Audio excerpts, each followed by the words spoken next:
Karimnagar court సర్కిల్లోని Mahalakshmi fashion మాల్లో అగ్ని ప్రమాదం జరిగింది. కరీంనగర్ మానకొండూరుకు చెందిన ఫైర్ ఇంజిన్ల సహాయంతో మంటల్ని ఆర్పారు. ప్రమాదానికి విద్యుత్ షార్ట్ సర్క్యూటే కారణంగా గుర్తించామని ఫైర్ అధికారులు తెలిపారు. ఇక షోరూంలోని ఏసీలు, దుస్తులు, ఫర్నిచర్లు దగ్ధమయ్యాయి.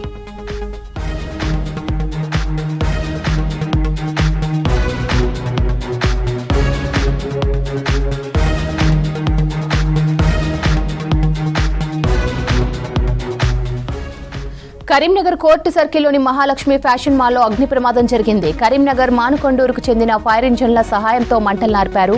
ప్రమాదానికి విద్యుత్ షార్ట్ సర్క్యూటే కారణంగా గుర్తించామని ఫైర్ అధికారులు తెలిపారు. ఇక షోరూంలోని ఏసీలు, దుస్తులు, ఫర్నిచర్లు దగ్ధమయ్యాయి.